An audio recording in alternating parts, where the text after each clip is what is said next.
Cantares de Salomão é um extraordinário livro de amor, uma carta de romance extraordinária entre Salomão e a Sunamita. O que às vezes algumas pessoas questionam é o porquê que ele foi parar nesse escrito sagrado. Quanto de profundidade existe nesse livro que representa a vontade de Deus sobre a humanidade e o quanto que Deus permitiu que esse livro entrasse no cano das Sagradas Escrituras. Aqui, na verdade, é uma expressão viva do amor de um homem por uma mulher de forma pura, assim como o amor de Deus expresso pela humanidade, expressando aí o noivo Cristo com a igreja, que tem ali uma aliança, e nessa aliança vai haver uma culminância, o casamento, a junção do noivo com a noiva. Aqui, na verdade, quando olhamos para Cantares de Salomão, encontramos as mais ricas formas de expressar um amor e um entoar de um cântico de louvor a Deus por outra pessoa. Aqui é a expressão viva de um cântico perfeito ao nosso Deus por uma pessoa.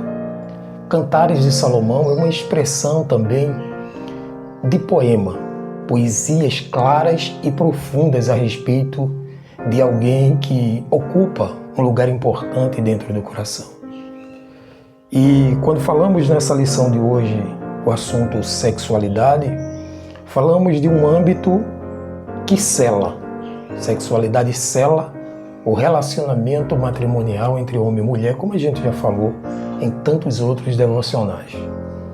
O fato é que a sexualidade, por muito tempo, foi vista como um tabu, como um pecado, que traz sobre o homem uma maldição. Mas a gente precisa entender que a sexualidade precedeu o pecado, ou seja, aconteceu antes de existir o pecado. O fato é que o pecado, assim como trouxe uma mancha para a sexualidade, trouxe também para tantos outros fazeres que o homem tem, tantas outras ações que o homem e a mulher também têm. Mas nós precisamos entender que tudo que Deus fez foi perfeito e sempre será perfeito. O belo e o curioso de tudo isso que está aqui nessa lição é a expressão e os ricos detalhes que Salomão deixou quando estava falando da Sunamita, aquela mulher que ele amava, que ele estava de forma real entregue para ela. A gente diz no nosso meio, arriado o quinto pneu, né? Até o estepe. Então aqui, basicamente, a gente diz que a sexualidade é o elo de perfeição que une ou que sela o matrimônio entre o homem e a mulher. O curioso é quando ele faz uma expressão aqui extraordinária, quando ele diz que ele faz algumas comparações no verso 2 do capítulo 4 de Cantares. Ele diz que os dentes da Sunamita é comparado ao rebanho de ovelhas recém-tosquiadas, ou seja, todos branquinhos no seu lugar, andando ali, 2 a 2, ele começa a fazer esta comparação, dando esses adjetivos. No verso 3, por exemplo, ele fala sobre os lábios que são comparados aos fios de escarlate, vermelhos.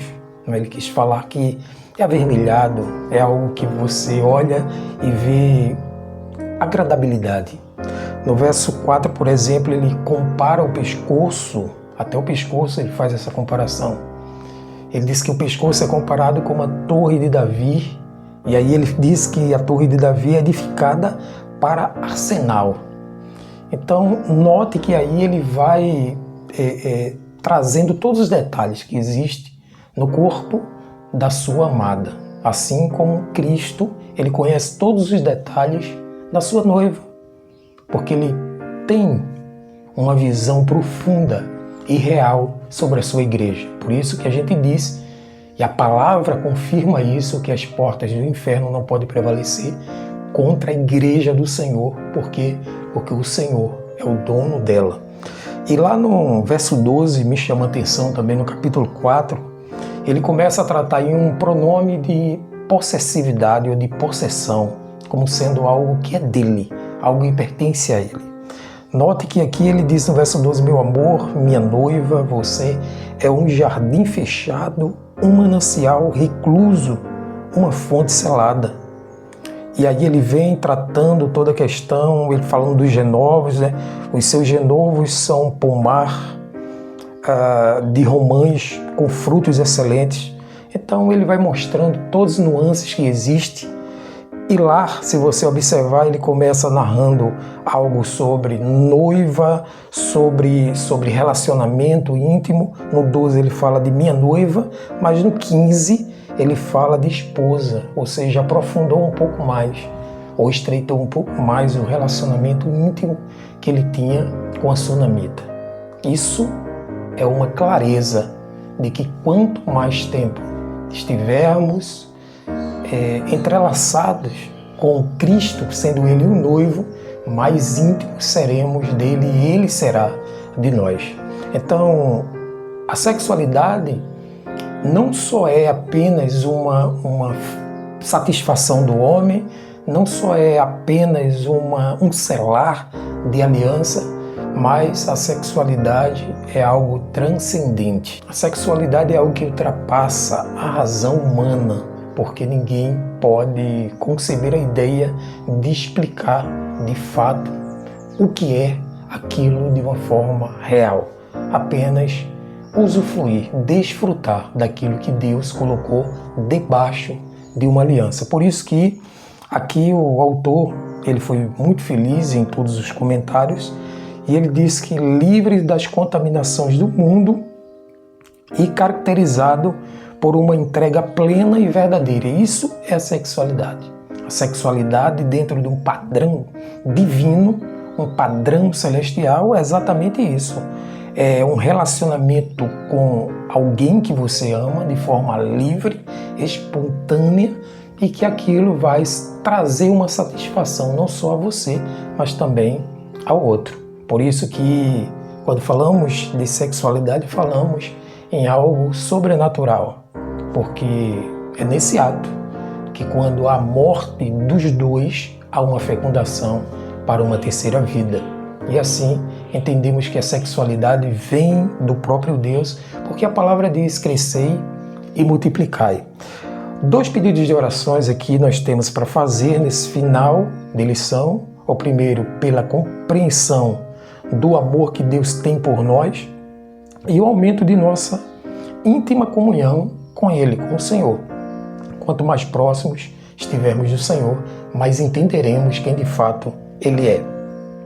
Que possamos enxergar o amor de Deus em cada detalhe das nossas vidas, expressando a nossa gratidão sob a forma de adoração. Então vamos orar em nome de Jesus. Obrigado, meu Senhor, por esse momento. Obrigado porque o Senhor é bom o tempo todo. E sem o Senhor nada poderemos fazer. Senhor, te pedimos agora por cada lar, por cada família, por cada casal, que haja em nome de Jesus a compreensão do verdadeiro amor. Ó Deus, que esse amor, Senhor, o amor ágape, Senhor, seja rejuvenescido em cada coração matrimonial. Que a tua graça repouse sobre cada casal, que venha o entendimento de algo muito maior, muito mais superlativo do que esse que estamos usufruindo. E que em cada casal, em cada família, em cada unidade familiar, haja, Senhor, a graça, o favor e a misericórdia tua, pelo nome de Jesus. Amém.